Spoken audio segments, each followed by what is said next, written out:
Hello, everyone. Welcome to this conversation on protection in humanitarian action. My name is Ed Schenkenberg, and I'm the director of the Humanitarian Exchange and Research Center, also known as HERE. And with me today is Marzia Montemuro, research director of HERE. We're a small think tank in Geneva, particularly concerned about the gap between policy and practice. Ever since our creation in 2014, what we see is that protection has become a major aspect of our work. Why? Protection is key to humanitarian action. Without it, I would say humanitarian action basically becomes service delivery, something that anyone can do. So protection really um, points to what humanitarian action, I believe, is about: strengthening, improving the rights of people, how people in need, how their rights are being fulfilled. That said, at the same time, protection still is somewhat mysterious to many people working in the humanitarian domain. There seems to be an image that protection is something for lawyers. There are questions on the definition and the understanding of protection, and there are certainly questions on what it means to work on protection in practice. So, in this conversation, we'll touch on a number of these issues. We'll go into the definition, the legal aspects of protection, who has a responsibility, of course, international organizations such as UNHCR, but also particularly what we'll talk about is the role and responsibility of NGOs. Marzia and I, a few weeks ago, worked with a group of German NGOs and staff from the Foreign Federal Ministry on, in fact, on a workshop on protection. We facilitated a workshop where about 25 people participated. And we started that workshop particularly with defining protection. Marzia, could you say something more about particularly that first part of the workshop? Yes, thank you, Ed, and hello, everyone. I think it's always important to start from a definition of protection, and we see it because it basically sets forward the elements that we may need to take into consideration. What we use now in the humanitarian sector is a definition that was endorsed by Interagency Standing Committee.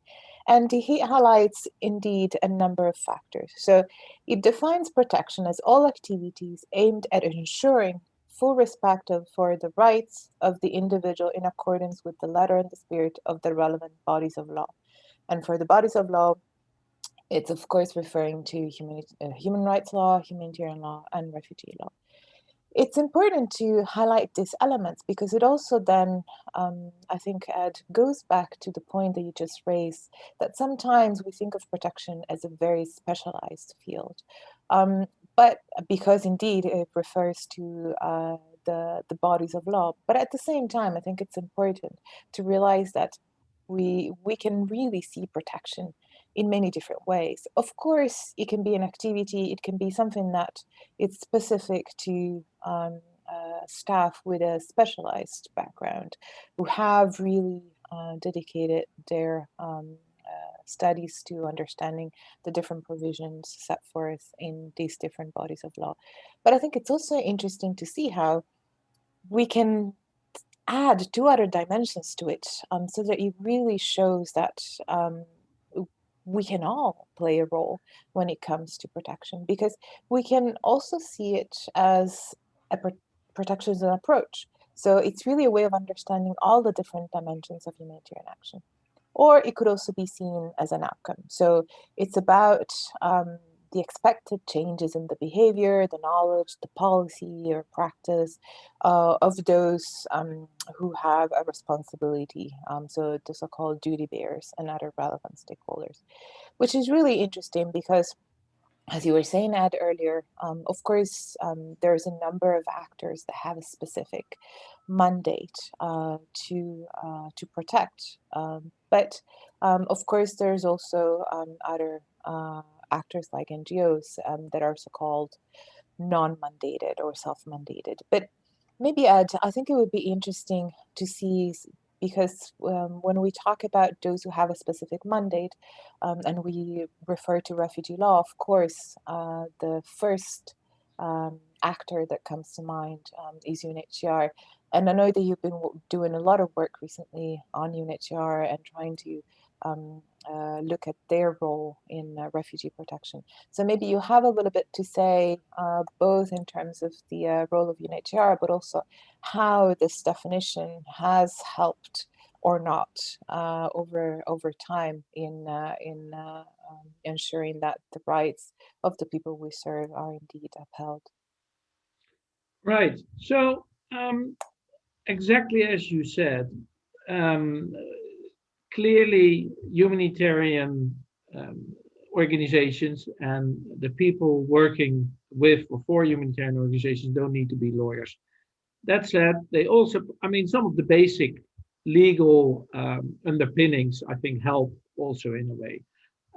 First of all, of course, as and speaking as a lawyer, of course, the first responsibility to protect people rests with governments, rests with states. But precisely what we know in the way in the world where we work, it's precisely those governments, those states that are part of the problem.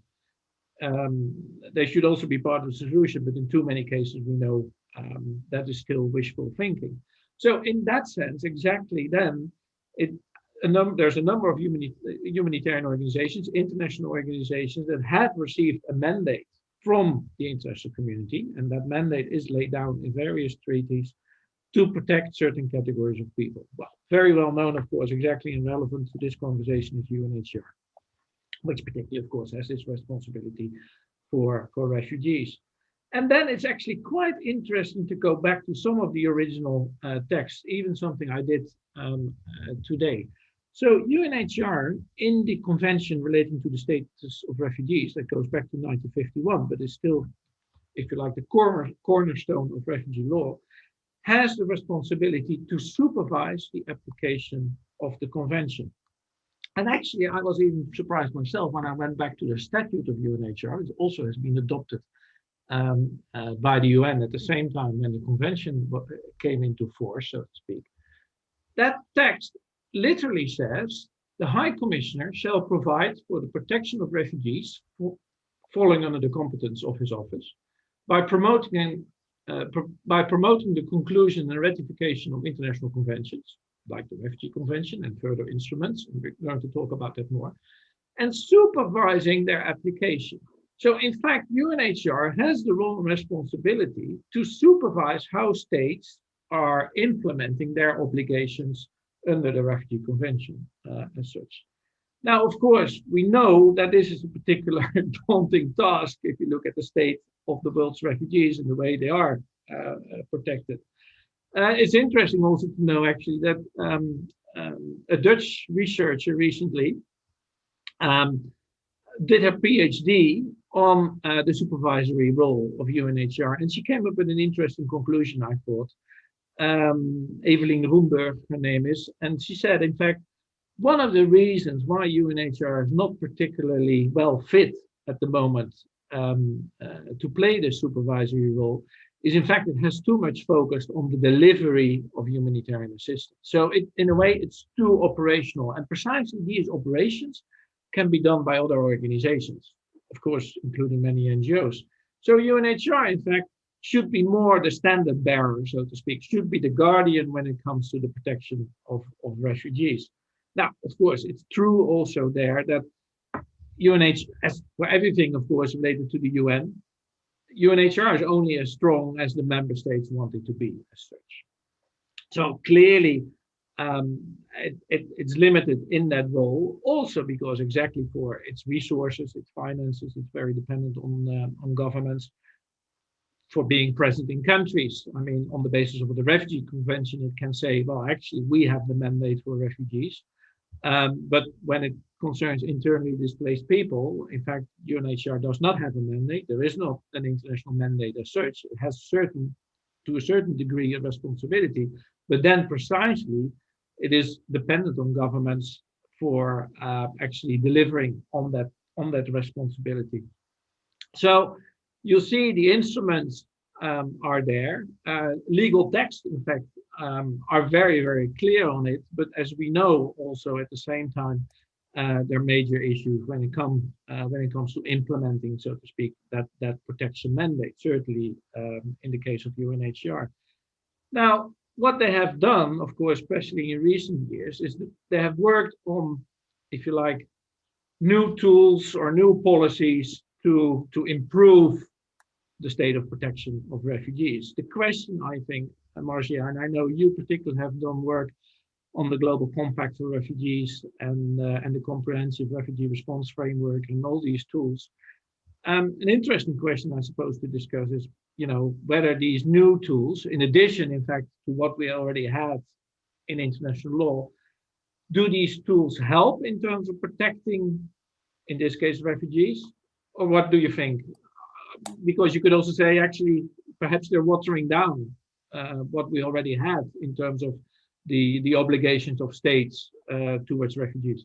Yeah, it's an interesting question. And I guess it depends also on how we see these tools. And personally, I would see, for example, the Global Compact and the Comprehensive Refugee Response Framework more as policy tools rather than new protection tools. And if we see it that way, then I think it's more an opportunity that the Global Compact and the Comprehensive Refugee Response Framework are there to enable better cooperation. But it's not about setting necessarily new principles as such when it comes to protecting refugees. The to what extent it's been successful, I think it's something that was developed at the time when it was really felt that there was an inequality in the way that states do share responsibilities, even for those who have signed and ratified the 1951 Refugee Convention. And it was an opportunity to redistribute those responsibilities, or at least bring the attention to the fact that there is such an inequality that needs to be addressed. And this is something that we have seen in case of the Syrian crisis, and the limited, to some extent, willingness of many of the Western countries to welcome refugees.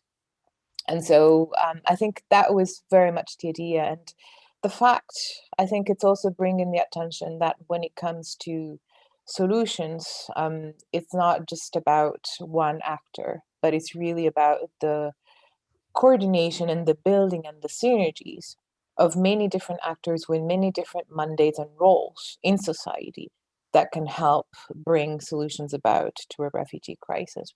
So whether it waters down existing responsibilities, I think maybe I would think that's a bit too strong of a statement. It's more about maybe reasserting some of those principles. The question that I think remains for me is to what extent it takes the attention away from what states have already signed up to. And I think there is an interesting, kind of discussions that could be had in terms of, what happens when you have states that support, for example, the Global Compact and really play a role in promoting it, while at the same time, if we were to look at their domestic policies, it goes all against what they're actually promoting internationally as their international agenda. And so, yeah, I'm just curious, Ed, as to where do you think there's scope in terms of for the Global Compact to really have a successful outcome in reasserting some of those provisions in the refugee conventions? Can the supervisory role of UNHCR be reasserted there, and what would be the way forward then? So that is an interesting point, Marcia, you're making there, because precisely what happened the other day, I think as recent as 2 or 3 weeks ago, particularly the situation in Denmark, where Denmark now is about to revoke or to end the status of Syrians in Denmark, and starting to send them back, so to speak. I mean, there's a law being discussed in Parliament, as I understand it. And so, what happened there precisely? And so, this might be an example I would say, of UNHCR fulfilling its supervisory role, it came out with a commentary or with a message, quite elaborate, commenting on that draft law. So I think that probably is a positive step. It is at least something that UNHCR should do based on the supervisory role. But clearly, what is also important is that NGOs there also have a role to play.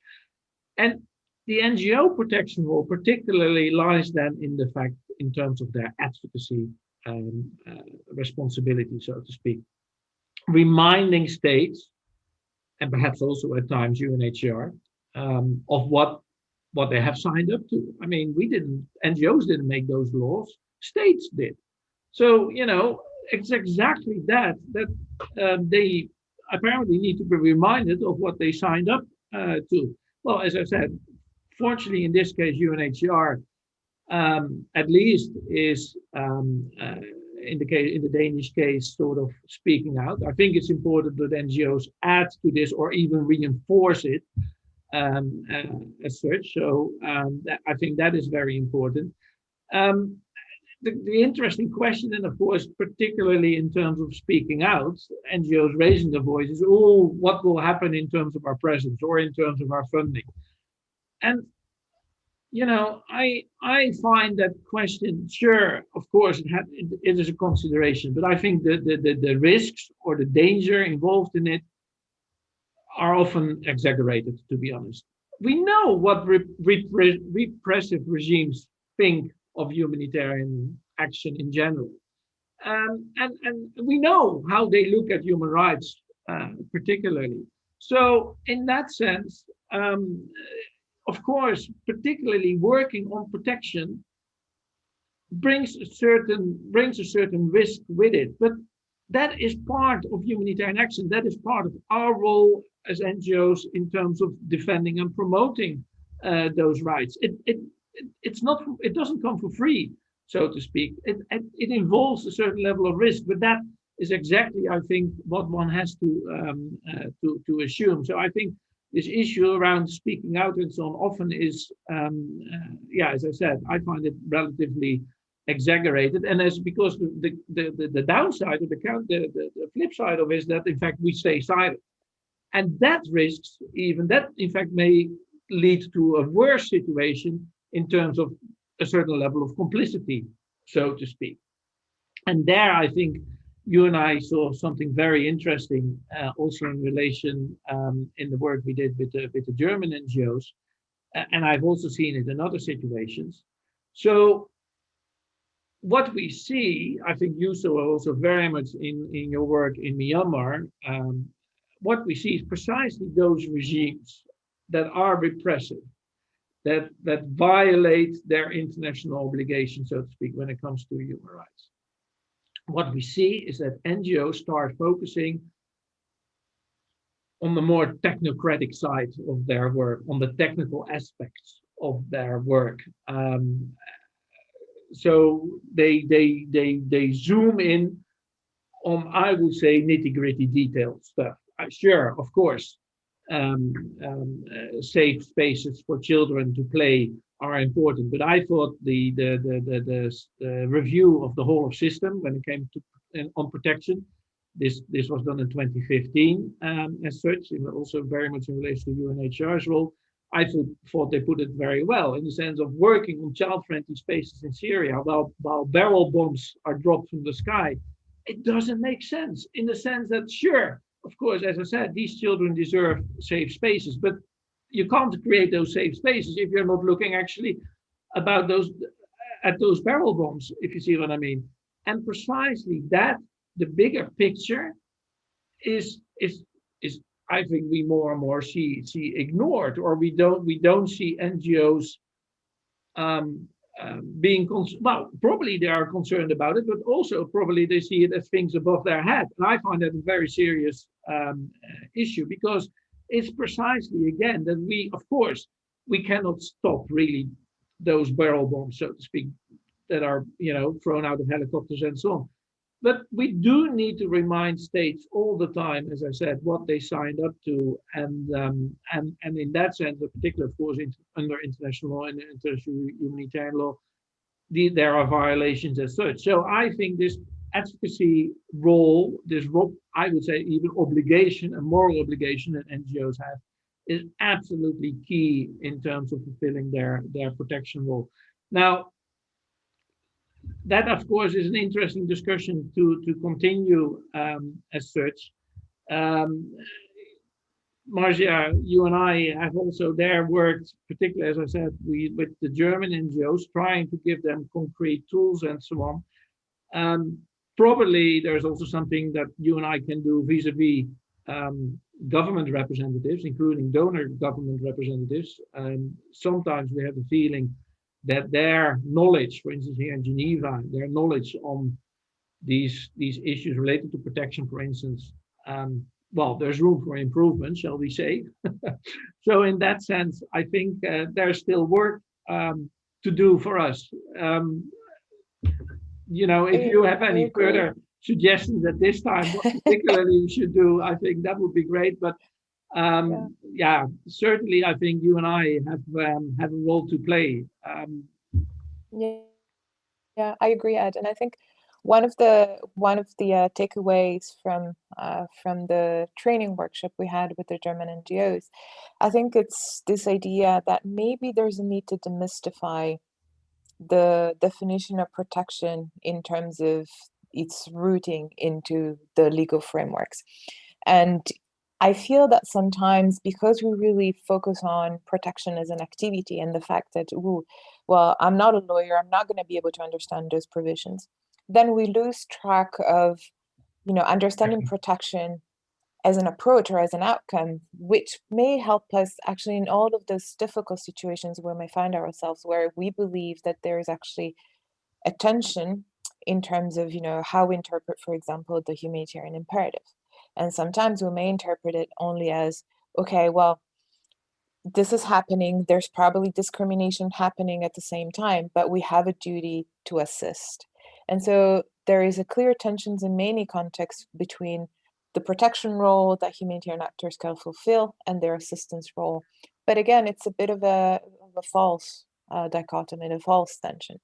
And I think if we go back and understand, as you were saying, what are the frameworks that enable us? What is the national legislation at large? We don't need to be specialized, but what are the main principles that are embodied in human rights law, humanitarian law, that will help us guide us also in knowing, okay, maybe this is the right thing to do. And maybe this is how we can then take up and with more of a uh, or easier conscience to some extent, some of the advocacy role vis-a-vis those who have a responsibility to protect first and foremost.